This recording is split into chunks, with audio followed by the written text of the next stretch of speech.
हम लोग नीतीश कुमार के काम के साए में यहाँ पर है। मुझे भी जो सफलता मिली इतने 20 साल, आदरणीय नीतीश जी ही उस समय ये थे। मैं पहली बार निर्दलीय लड़ा था, निर्दलीय भी जीता तो उनके साथ ही चला गया, हमेशा से उनके साथ रहा। लोकसभा जीता तो उन्हीं के साथ रहा। तो उनके साए में, उनके काम के, उनके विकास के साए में हम लोग चुनाव लड़ रहे हैं, उनके विकास के सहारे हम लोग चुनाव लड़ रहे हैं। इसलिए कोई भी रहता तो हम लोग को बहुत ज़्यादा कठिनाई नहीं होती। कोई भी, मैंने कहा आपको, आप कैंडिडेट होते तो भी मैं आपको नहीं आप ही के साथ 24 घंटा घूमता अपने पार्टी के कैंडिडेट के लिए, तो मुझे कहीं कोई दिक्कत नहीं दिखाई दे रही।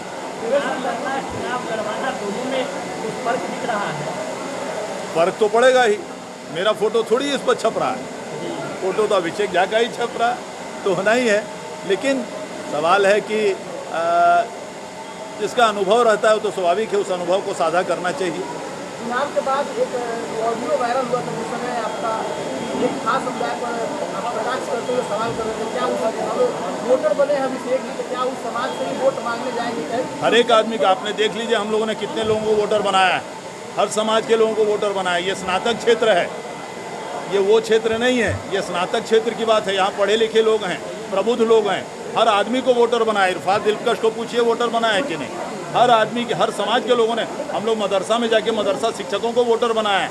पहली बार मदरसा के लोगों को, जिनको 4,000 नहीं मिलते थे प्राइवेट मदरसा में, आदरणीय नीतीश कुमार ने उनका सैलरी 40,000 किया हुआ है। तो हम लोग सभी जगह जाके उनका वोटर बनाए हैं और बेचारे आगे, खुद आगे वोटर बने हैं और पूरी सपोर्ट समर्थन में लोग खड़े हुए। इस बार वोटर की संख्या कितनी रही है सर?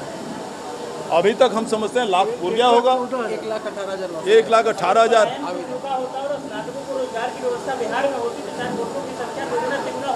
बिल्कुल आपकी बात से इत्तेफाक रखते हैं हम।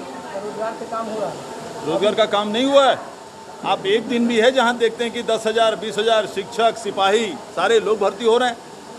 आप मुझे उस समय का जवाब दीजिए ना कि जो 15 साल में आप दिखा दीजिए कि अगर 5,000 लोगों की भी बहाली हुई है, जो 15 साल में जो आरजेडी का राज था, अगर 5,000 की भी बहाली पूरे 15 साल में हुई तो आप बता दीजिए, मैं राजनीति छोड़ दूंगा। एनडीए सरकार को सुशासन की सरकार, हाँ, तब तो इसलिए कहा जा रहा है ना, इसलिए तो लाख 2 लाख की वो एक दुर्घटना है, बहुत दुखद दुर्घटना है। दुर्घटना इस तरह से होती है, लेकिन जो दोषी है वो पाए जाएंगे।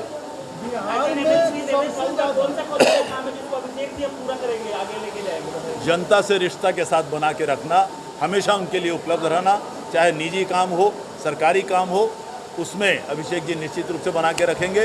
ये नहीं रहेंगे तो लोग जानते हैं हमने अभिषेक जी को फ़ोन नहीं किया, आपको या उनसे बात नहीं हो पाई, चलिए आप मेरा काम कीजिए, तो मैं हूँ ना, इसमें कहाँ दिक्कत। मुख्यमंत्री कहते हैं कि बिहार में जनता की राज है।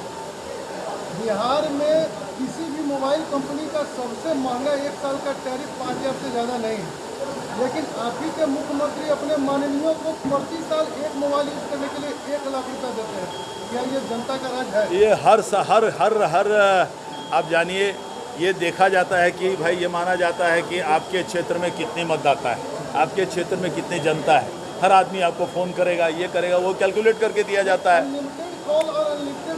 वो पूरे देश में है, उसमें कोई खाली बिहार का नहीं, वो सिर्फ बिहार का नहीं है, पूरे देश का यूनिफॉर्म है वो। एक बहुत बड़ा बिहार विश्वविद्यालय में आवास रख के आप वहाँ रहे भी थे, लेकिन दुर्भाग्य है बिहार विश्वविद्यालय का एकेडमिक कैलेंडर अभी तक नहीं सुधरा है। 6 साल में ग्रेजुएशन कंप्लीट होता है, स्नातक इससे बहुत ज़्यादा नहीं। अब तो वो स्थिति नहीं है, अब तो वो स्थिति नहीं है।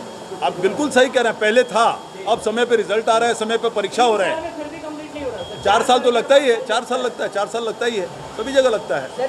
मैं तो वहाँ पर हिस्सा रहा हूँ, आप जानते हैं, वहाँ पर मैंने, और इसमें हम लोगों ने बहुत मेहनत किए है। मैं कई जगह भाषणों में बोलता हूँ कि पहले 4-4 साल, 5-5 साल बच्चे बेचारे घूमते थे रिजल्ट के लिए, अपना परीक्षा लेने, रिजल्ट नहीं हो रहा है, बच्चियाँ आती थी, अब एकदम यूनिफॉर्म हो गया हुआ है, इसमें कहीं कोई शक नहीं। सबसे पिछड़ा राज्य है, बिहार में प्रति व्यक्ति आय भी सबसे देश में कम है। आप कभी सरकार के दुरारू रहे, संजीव हंस 9 करोड़ के फ्लैट लेने की बात खुद करती है और 75 लाख की मर्सिडीज कार, वो इसलिए कि स्मार्ट मीटर बिहार में लगाया जा सके। पूरे भारत में बिहार में सबसे ज़्यादा स्मार्ट मीटर लगाया गया। क्या इसको आप गरीब जनता के साथ आपकी सरकार का मजाक नहीं मानते हैं? नहीं, स्मार्ट मीटर लगना और जिन व्यक्ति का आपने नाम लिया, उनके पास जो अकूत संपत्ति मिली है, ये दोनों चीज़ अलग बात है। ऐसे सप्लीमेंट्री दाखिल किया है, उसमें लिखा है कि 9 करोड़ रुपया का नहीं, मैं कहाँ उस पर ये कर रहा हूँ, मैं कहाँ नहीं कह रहा हूँ। स्मार्ट मीटर एवज हाँ, स्मार्ट मीटर के एवज में लिया। वो पकड़े गए,